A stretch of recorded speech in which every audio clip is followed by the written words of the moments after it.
ET here. Check the comment section below for info regarding documentation for this video, and do support the many boxing historians by buying their books, and buy them new. The time is the early 1980s, the place Sheffield, England. Well, actually a suburb of Sheffield. It's called Wincobank. Think of Flint, Michigan, tacked on to Detroit. It's one of Northern England's toughest cities. Brendan Ingle, a highly regarded though unorthodox trainer of boxers, is sitting atop a double-decker bus. It's not far away from his modest home, the home that sits across from his St. Thomas Boys gym. He's maybe returning home from his job at the steelworks, works soon to be out of business, by the way, and he spots a group of boys in a schoolyard.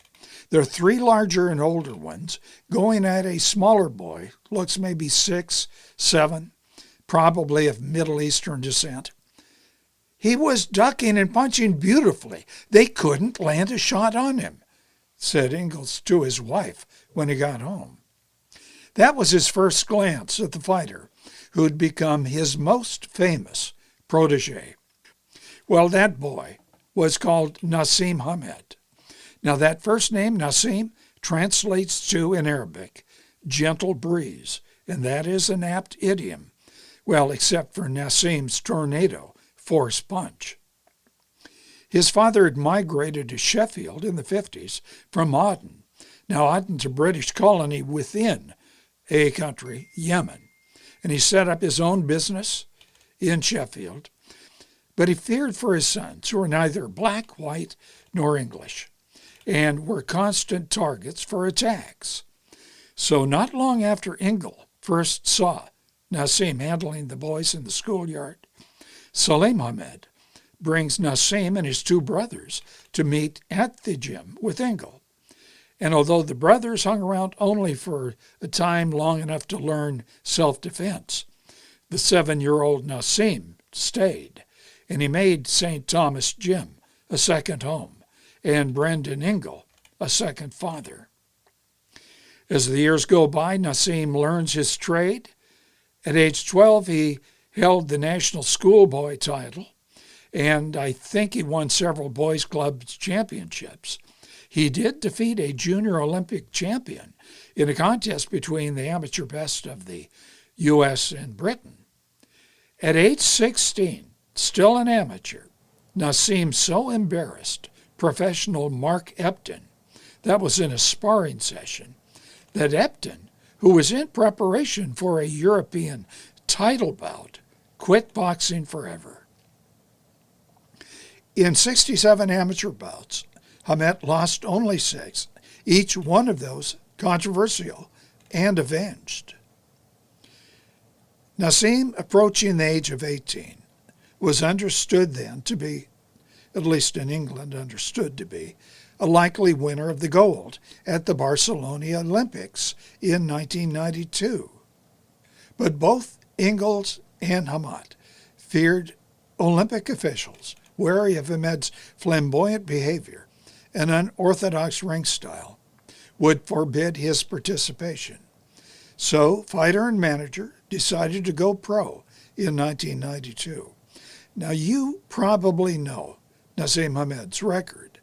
37 pro encounters, every one a win except one decision loss to Marco Antonio Barrera. He had an 86% KO record. That's very good. He was active from 1992 to 2002. He stood 5 feet, I think it was 5'4", 5'4 and a half.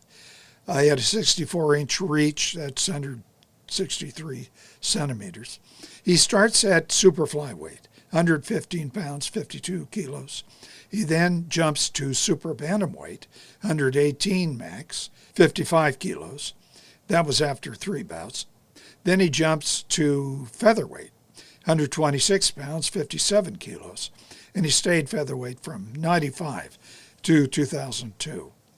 His southpaw style was, to put it mildly, unorthodox. It resembles both comedian Jerry Lewis and dancer Fred Astaire.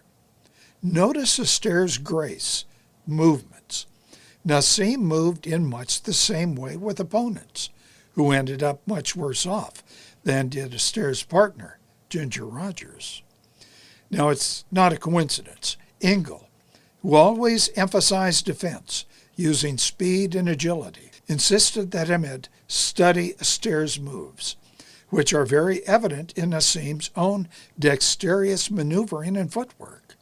Ingle's boxers were taught to avoid being hit.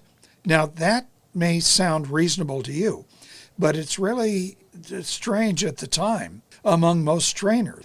Ingle got the idea of avoiding being hit, again, an obvious idea to a layman. He got the idea after watching the great Henry Cooper losing because of cuts. He was always beaten because he cut badly, said Ingles, and the reason why he was cut was because he kept on being hit. Don't forget, he goes on to say, boxing is the only sport where you can legally really hurt someone. So nobody should underestimate the danger. I certainly do not, which is why I train my boxers in the way I do. If they're not hit, they can't lose. And if they're not hit, they can't be hurt. Now, what more can any boxer want than that? Well, to that end, Ingle had Naseem not only copy Astaire's dancing, but also practice gymnastics. And that accounts for Naseem's Gumby-like contortions and his backflips. Ingle also had his fighter spar, this sounds crazy, spar with children. We're talking maybe 8 years old. Okay, not sparring exactly. Naseem allows the boys to strike him any way they can, but he always keeps his hands behind him, never hitting back. He put it this way, Naseem, I know it must look daft, but these kids give me the best training possible. They are so eager to hit me, which means I can't slacken for a moment, and because they are still so young, they don't know all the moves in boxing, and that means, unlike most adult boxers, they are unpredictable and sling punches from all directions. The end result is I'm prepared for anything in the ring. Well, so insistent was Ingles in emphasizing avoiding damage that his gym walls feature very bold lettered warnings that go like this: boxing can damage your health. No sparring without supervision. For your own safety, gum shields and head guards must be worn. He also developed more effective body punching. Now that was to avoid head damage to opponents, which may sound strange, but Hamed talked about it, and I'm quoting him.